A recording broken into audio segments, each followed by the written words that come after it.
Kembali lagi bersama saya, Alif Hakim Alamsyah. Pada kesempatan kali ini kita akan membahas mengenai materi yang hampir sama seperti materi pada video terakhir sebelum video ini, yaitu opioid sebagai manajemen nyeri, dan pada video ini kita akan membahas mengenai NSAID sebagai manajemen nyeri. Jadi NSAID adalah non-steroid anti-inflammatory drugs. Yang video ini dibuat dalam rangka mengikuti kepaniteraan klinik Madya di bagian atau KSM Anestesiologi dan Terapi Intensif FK Unut RSUP Sanglah Denpasar.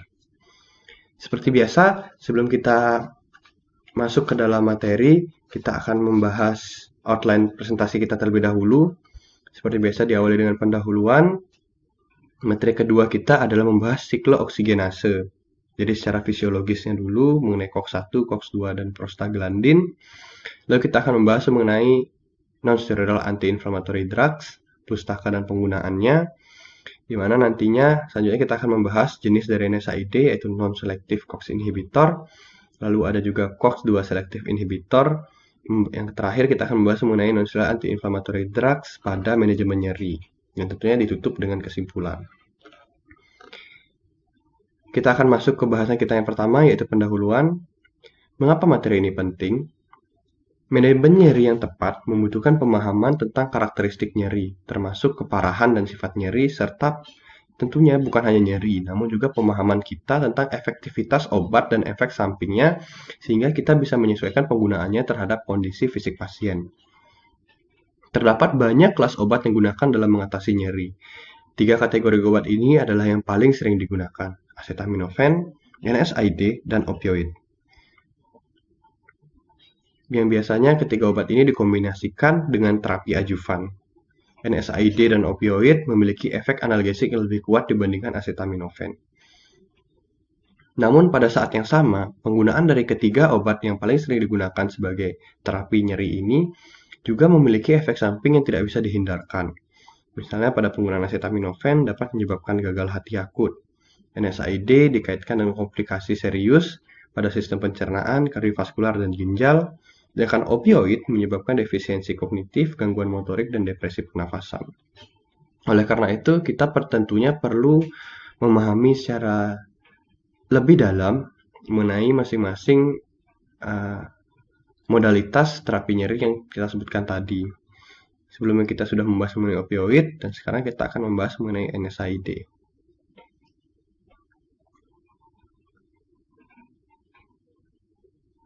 Sebelum kita membahas mengenai NSAID, kita akan membahas terlebih dahulu mengenai siklooksigenase. Mengapa?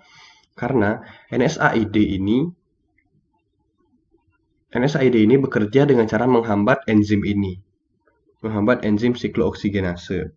Oleh karena itu, apabila kita tidak mengetahui terlebih dahulu bagaimana enzim siklooksigenase ini bekerja, kita akan lebih sulit memahami mengenai bagaimana NSAID bekerja. Jadi, siklooksigenase adalah enzim yang berperan dalam katalisasi pembentukan prostaglandin yang dibentuk dari omega 6 polyunsaturated fatty acid atau kita lebih kenal dengan nama arachidonic acid. Jadi dari atas ini arachidonic acid, kemudian dia akan melalui enzim COX, ada dua ini, dia akan membentuk PJ atau prostaglandin ini. Prostaglandin nantinya akan memberikan efek pada tempat-tempat lainnya.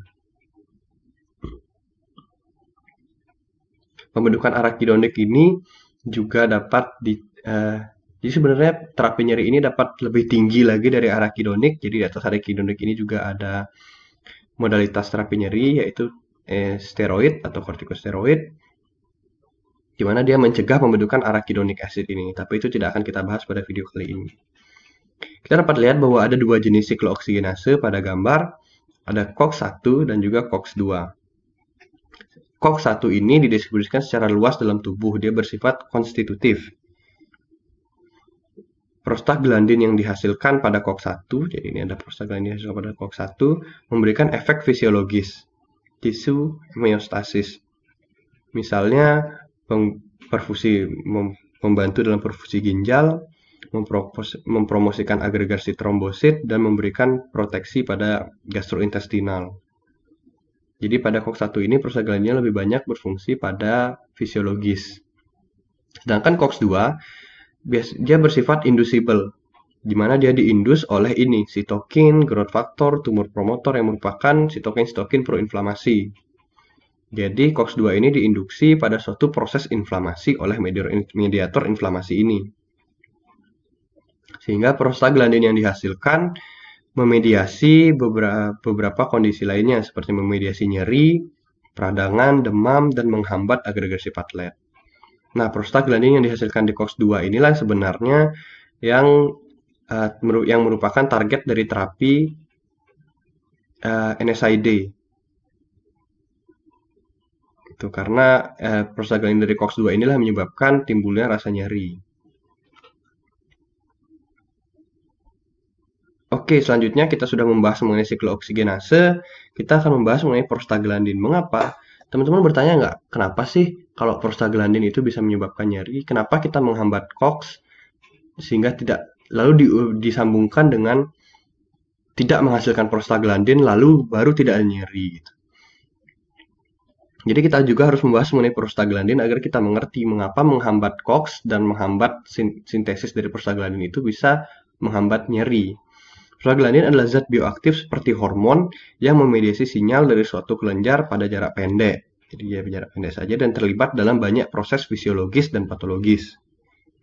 Kita yang sudah jelaskan tadi, fisiologis pada COX-1 dan patologis pada COX-2. Secara fisiologis, apabila prostaglandin tidak dihambat, prostaglandin ini akan diubah menjadi 5 jenis prostaglandin yang ditampilkan pada tabel. Prostaglandin E2, prostaglandin F2 alpha, prostaglandin D2, prostaglandin I2 atau prostasiklin, dan tromboksan A2. Ini fungsi-fungsinya. Nah, ini biasanya adalah fungsi-fungsi fisiologis dari prostaglandin. Nah, bagaimana prostaglandin itu bisa menyebabkan nyeri? PGE2, prostaglandin E2 dan prostaglandin F2 alpha menyebabkan peningkatan kepekaan serabut saraf nosiseptif terhadap rangsangan yang menyakitkan setelah cedera ringan. Jadi ini dapat dibaca pada PGE2 tentunya terdapat sensitized nerve ending to bradykinin. Jadi dia menyebabkan sensitasi saraf-saraf bebas yang meningkatkan kepekaan saraf-saraf bebas terhadap bradykinin yang merupakan neurotransmitter penghantar nyeri. Neurotransmitter eksitatorik gitulah. Oleh karena itu, semakin tinggi prostaglandin, semakin tinggi pula prostaglandin E2 dan prostaglandin F2 alpha. Semakin tinggi pula lah atau semakin meningkat pula lah kepekaan dari dari saraf bebas atau nerve ending terhadap suatu proses cedera atau proses kerusakan jaringan. Seperti itu, teman-teman. Oke, itu tadi mengenai si COX dan juga prostaglandin. Di sini saya ingin membahas singkat mengenai keseimbangan antara protrombotik dan antitrombotik. Muncul pertanyaan setelah penjelasan tadi, mengapa tidak COX-2 saja yang dihambat seperti itu? Kenapa NSAID masih beredar padahal dia menambahkan efek negatif saja, maksudnya fisiologis pada COX-1 ini dihambat. Kenapa nggak COX-2 aja? Kan sudah ada sekarang obat COX-2 selective inhibitor. Mengapa seperti itu? Karena kita dapat lihat pada gambar sebelah kanan, apabila COX-2 ini saja yang dihambat, misalnya penggunaan NSAID berbarengan dengan selective COX-2 inhibitor, maka yang dihambat hanyalah PGI2, prostasiklin. Di mana prostasiklin ini memberikan fungsi platelet agregasi dan menyebabkan vasodilatasi. Apabila ini saja yang dihambat, inhibit platelet agregasi dan kaus vasodilatasi, apabila dia dihambat, maka yang terjadi tromboksan A2 atau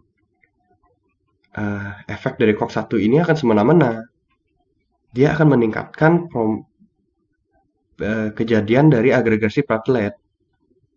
Sehingga muncullah dan vasokonstriksi. Sehingga muncullah apabila digunakan COX-2 selective inhibitor secara terus-menerus yang dinamakan dengan prothrombotic state. Di mana prothrombotic state ini merupakan resiko dari terjadinya infark miokard dan stroke. Karena tentunya terbentuklah agregasi platelet karena tromboksan A2 ini. Dan tidak adanya prostasiklin yang merupakan penghambat atau penyeimbang dari kerja trombosana 2. Seperti itu.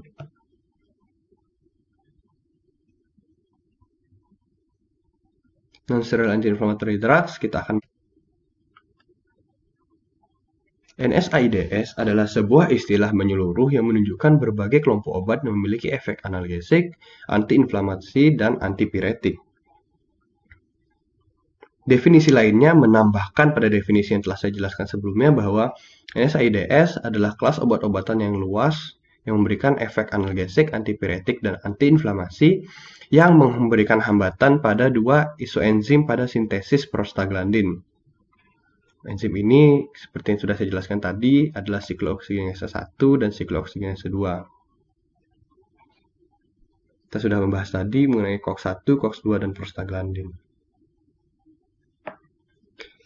Farmakokinetik dari NSAIDs diabsorpsi semua COX inhibitor kecuali ketorolac diserap dengan baik setelah pemberian oral. Dan semua biasanya akan mencapai konsentrasi plasma dalam waktu kurang dari 3 jam. Setelah penyerapan, NSAID sangat terikat oleh protein plasma. Jadi hampir dari beberapa jenis NSAID, baik yang non-selektif sama yang non-selektif, berikatan dengan protein plasma hampir 90% gitu. Kelarutan lipid yang baik memudahkan NSAID untuk menembus blood-brain barrier, sehingga menghasilkan analgesi sentral dan menyebabkan efek antipiretik juga. Mampu juga menembus ruang sendi untuk menghasilkan efek antiinflamasi. Biotransformasi atau metabolisme, sebagian besar inhibitor COX menjalani biotransformasi atau metabolisme di hati. Ambil salah satu contoh seperti acetaminophen, adalah jenis NSAIDs yang pada dosis toksik, yang pada dosis berlebihan atau toksik dapat menyebabkan kegagalan hati. Karena hampir semua metabolisme dari NSAID terjadi di hati. Ekskresi, hampir semua inhibitor COX diekskresikan dalam urin setelah biotransformasi. Efek samping NSAIDs pada gastrointestinal ditemukan pada 10-20% pasien ditemukan adanya endoscopic ulcer. Maksudnya endoscopic ulcer ini ulcer yang ditemukan apabila dilakukan endoskopik. Yang dimana 1-2% pasien ditemukan komplikasi ulcer, yaitu perforasi dan bleeding. Oleh karena itu, pasien dengan faktor risiko gangguan gastrointestinal harus ditata dengan COX-2 selective inhibitor atau dengan non-specific NSAIDs, namun dikombinasi dengan obat-obatan perlindungan GI. Karena kita ketahui bahwa COX-1, prostaglandin yang dihasilkan oleh COX-1 itu memberikan efek gastroproteksi. Renal, pada penggunaan NSAIDs ditemukan adanya perubahan ekskresi natrium, perubahan fungsi tubular, potensi nefritis interstisial, dan gagal ginjal reversibel karena terjadi perubahan laju filtrasi dan aliran plasma ginjal. Oleh karena itu, menghindari penggunaan NSAIDs post-operatif pada pasien dengan hipovolemia dapat mengurangi risiko tersebut. Pada kardiovaskular, NSAIDs dikaitkan dengan meningkatnya risiko kardiovaskular event seperti myocardial infarct, heart failure, ataupun hipertensi. Penghambatan COX cenderung mengganggu keseimbangan antara tromboksan A2 yang merupakan suatu agregatory trombosit dan juga prostaglandin I2 yang merupakan anti-agregasi dalam sel endotel. Seperti yang sudah saya jelaskan tadi, mengganggu keseimbangan antara protrombotik dan antitrombotik state. Fungsi platelet, NSAID dan aspirin menghambat aktivitas COX-1. Tetapi COX yang merupakan yang memproduksi tromboksan yang merupakan berefek pada proagregatory dalam trombosit. Oleh karena itu, penggunaan COX-2 selective inhibitor tidak memiliki efek pada COX-1 dan dengan demikian tidak ada pula efek pada fungsi trombosit. Namun, penggunaan COX-2 akan berefek pada sel endotel di pembuluh darah.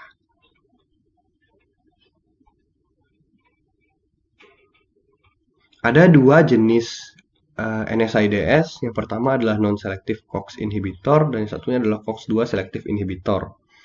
Non-selective COX inhibitor adalah salicylic acid, propiononic acid.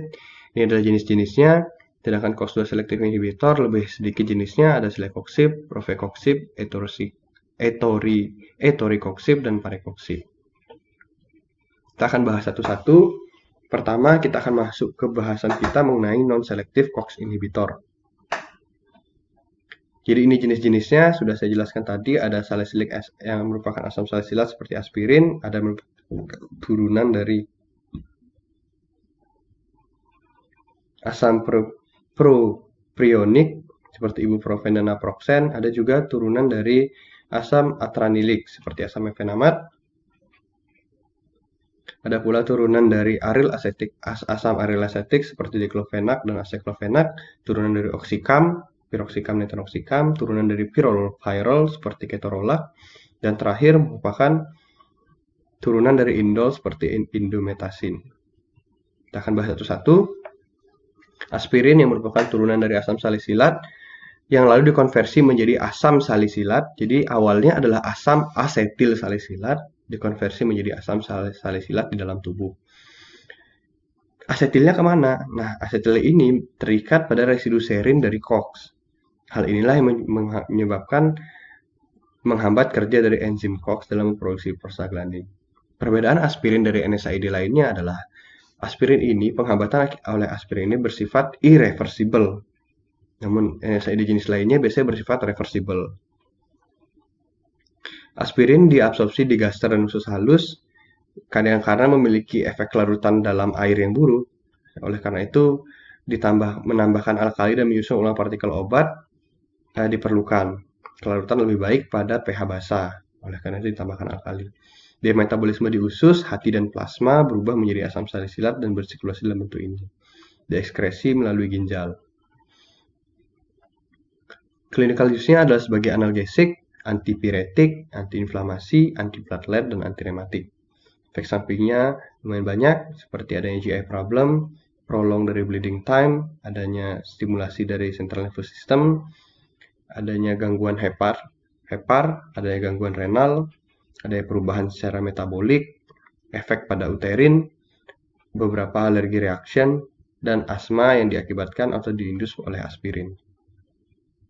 Itu tadi oleh aspirin. Yang kedua adalah turunan dari asam propionik. Jenis obatannya adalah ibuprofen, naproxen, dan ketoprofen. Efisiensi dalam analgesik, antipiretik, dan antiinflamasi. Efektivitas terhadap analgesik, antipiretik, dan antiinflamasi lebih rendah dibandingkan dengan dosis tinggi aspirin. Menghambat enzim COX secara reversible dengan menghambat PTSG1 dan PTSG2. Di mana PTSG1 dan PTSG2 ini menghambat pembentukan prostaglandin G2. Jadi sebelum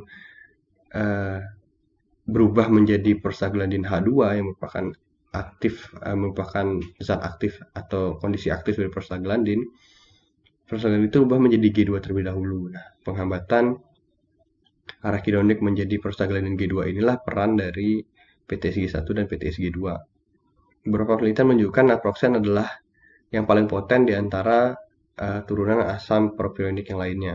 Efek sampingnya berupa iritasi gastrointestinal dan ulcerasi, mengganggu fungsi platelet, dan juga mengganggu fungsi renal.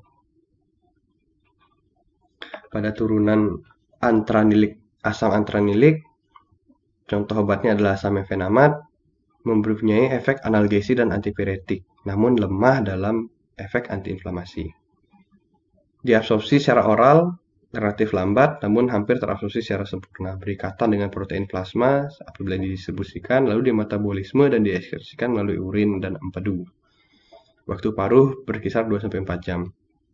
Clinical use-nya diberikan untuk analgesik, misalnya pada nyeri akibat muscle, joint, dan soft tissue, di mana area-area tertentu ini tidak memerlukan efek antiinflamasi yang kuat. Dysmenorrhea dan beberapa studi menunjukkan efikasi pada rheumatic arthritis dan osteoartritis. Jadi bisa juga sebagai anti-rematik. Efek sampingnya berupa diare, skin rash, dizziness, dan anemia hemolitik. Turunan dari asam aril asetik, obat-obatannya adalah diklofenak dan aseklofenak, mempunyai efikasi analgesik, antipiretik, dan antiinflamasi yang menyerupai naproxen. Sama juga menghambat sintesis prostaglandin, namun memiliki efek menghambat COX-2 lebih banyak. Interaksi obat, kombinasi diklofenak dan misoprostol mengurangi kejadian gastrointestinal ulcer, tetapi meningkatkan kasus diare. Clinical use-nya di mana diklofenak merupakan obat NSAID yang paling banyak digunakan secara global. Digunakan juga pada rheumatoid arthritis ataupun osteoartritis, pada bursitis, dysmenorrhea, sakit gigi, atau adanya kondisi inflamasi pasca trauma ataupun kondisi inflamasi pasca operasi. Efek sampingnya berupa nyeri epigastrik, nausea, headache, dizziness, dan skin rash. Turunan dari oxycam, jenis obatnya adalah piroxicam dan tanoxicam, merupakan long-acting potent NSAID. Kita akan lihat nanti beberapa lama waktu paruhnya. Mempunyai efek yang baik dalam analgesik, antipiretik, dan antiinflamasi. Mempunyai juga efek dalam COX inhibitor tentunya dan menurunkan prostaglandin yang reversible juga, hanya aspirin yang irreversible. Secara farmakokinetik diabsorpsi dengan cepat dan sempurna, 99% berikatan dengan protein plasma, di metabolisme di hati melalui hidroksilasi dan konjugasi glukuronida, ekskresi melalui urin empedu, waktu paruh di plasma mencapai 2 hari. Oleh karena itu, dia merupakan long-acting potent NSAID. Efek sampingnya berupa pada gastrointestinal dan pada skin berupa rash dan pruritus. Turunan dari pyrrol, jenis obatnya adalah ketorolac, merupakan poten analgesik, namun efek antiinflamasi yang tidak terlalu kuat atau moderate. Pada nyeri pasca bedah memiliki efek seperti morfin, namun karena bukan golongan opioid, bebas dari efek samping morfin. Tentunya karena tidak berikatan dengan reseptor opioid. Diabsorpsi dengan baik secara pemberian oral ataupun intramuskular, berikatan dengan plasma protein, dan 60% diekskresikan tanpa perubahan bentuk melalui urin.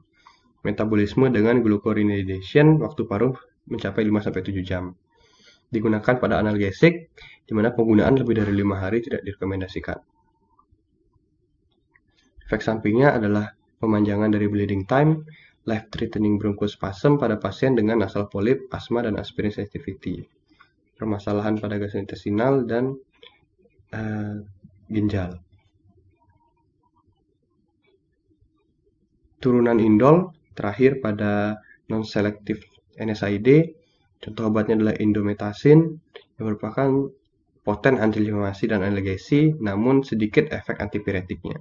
Menghambat dengan kuat sintesis prostaglandin dan juga memiliki efek menekan kerja neutrofil. Diabsorpsi dengan baik secara oral, 90% berikatan dengan plasma protein, di metabolisme di hati menjadi inaktif dan diekskresi melalui urin. Waktu paruh plasma berkisar 2-5 jam. Efek sampingnya insiden tinggi pada gastrointestinal dan CNS, berupa pendarahan gastrointestinal, atau pada CNS mengalami headache, dan ada juga mental confusion. Kontraindikasi oleh karena efek samping itu, pemberian indomethacin ini kontraindikasi pada pekerja operator mesin, ada pengemudi, pasien psikiatri, pasien dengan epilepsi, pasien dengan gangguan ginjal, wanita hamil, dan anak-anak. Itu tadi untuk non-selective COX inhibitor. Bahasan selanjutnya adalah COX-2 selective inhibitor. Review terlebih dahulu, kebanyakan NSAID mempengaruhi kerja dari COX-1 dan COX-2. Sesuai dengan namanya, COX-2 selective inhibitor hanya menghambat kerja dari COX-2 sehingga obat golongan ini tidak mempengaruhi prostaglandin yang berfungsi sebagai pelindung saluran gastrointestinal. COX-2 inhibitor memiliki efek analgesi yang sama dengan non-selective NSAIDs, namun dengan risiko gastrointestinal lebih rendah. Secara klinis digunakan sebagai analgetik, digunakan juga pada manajemen pasca bedah karena menekan prostaglandin E2, menurunkan kebutuhan opioid karena memiliki efek yang sama, dan juga memberikan efek minimal pada platelet dan pendarahan karena tidak menghambat tromboksan A2 yang notabene dihambat oleh prostaglandin yang dihasilkan oleh COX-1. Proteksi dari kanker kolon rektal dan proteksi dari demensia. Keuntungan dari penggunaan COX-2 tentunya memiliki efek samping terkait opioid yang lebih rendah, namun dengan efikasi analgesik setara dengan opioid, meningkatkan keamanan dari gastrointestinal bagian atas, tidak memiliki efek pada agregasi platelet, tidak ada interaksi dengan midazolam ataupun propanolol, tidak ada efek pada bleeding time. Keuntungannya lebih banyak karena tidak memberikan hambatan pada COX-1, yang mana prostaglandin pada COX-1 ini lebih banyak berfungsi sebagai fisiologi. Nah, efek sampingnya apabila ditemukan tanda dan gejala disfungsi hati, penggunaan COX-2 selektif harus dihentikan karena metabolisme dari COX-2 selektif ini lebih banyak dilakukan di hati. Seperti yang saya jelaskan tadi, penggunaan COX-2 selektif inhibitor juga meningkatkan risiko infark miokard dan stroke. Karena COX-2 selektif ini menghambat kerja PGI2 namun tidak menghambat kerja dari tromboksan A2, sehingga membuat pasien berada pada prothrombotic state, memicu agregasi platelet, dan agregasi platelet ini dapat menyebabkan infark miokard dan stroke. Contoh obatnya adalah celecoxib, COX-2 selective inhibitor yang pertama kali diperkenalkan, dikemukakan pertama kali pada tahun 1998. Merupakan sulfonomid yang didistribusikan secara luas ke jaringan. Metabolisme oleh sitokrom P450 di hati, 2% dihasilkan tidak berubah oleh ginjal. Rofecoxib, yang dimana edarannya di Indonesia ditarik pada Oktober 2004 karena meningkatkan kejadian dan risiko infark miokard dan kecelakaan cerebrovaskular sampai 5 kali lipat apabila pengobatan dilakukan lebih dari 18 bulan.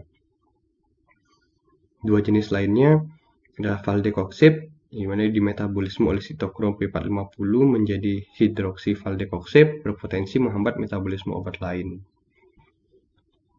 Parecoxib adalah satu-satunya COX-2 selective inhibitor yang tersedia dalam bentuk parenteral. Awalnya merupakan prodrug yang kemudian dikonversi secara in vivo menjadi valdecoxib. Bahasan kita yang terakhir sebelum kesimpulan adalah NSAIDs pada manajemen nyeri. Tentunya ini juga menyambung pada video kita yang bahas mengenai nyeri. Saya juga akan taruh link videonya pada deskripsi dari video ini. Untuk manajemen nyeri, maka kiblat kita adalah menggunakan WHO step ladder, yang dimana untuk NSAIDs, obat ini digunakan pada seluruh step ladder dari WHO. Karena NSAIDs digolongkan pada step ladder WHO sebagai analgesik non-opioid.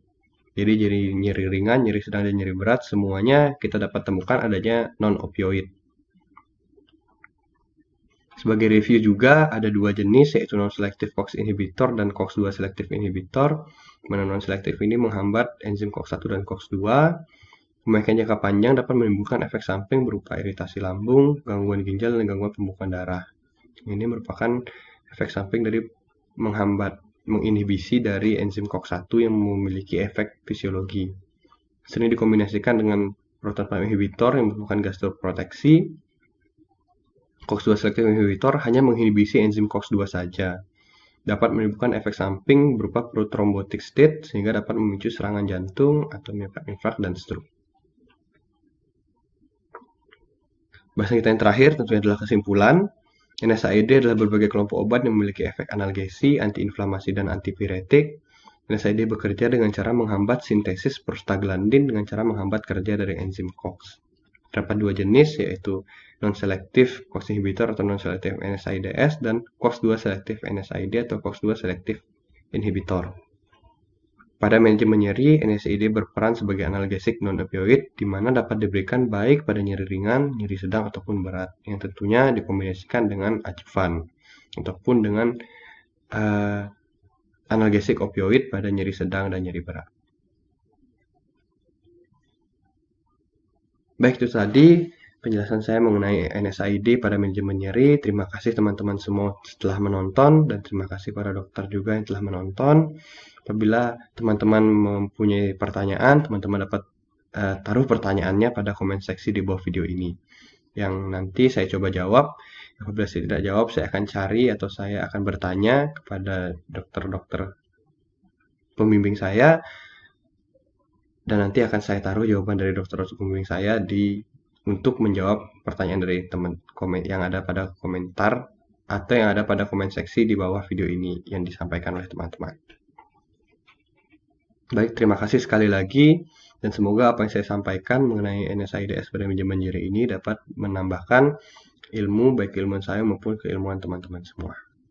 Terima kasih dan sampai jumpa pada video berikutnya.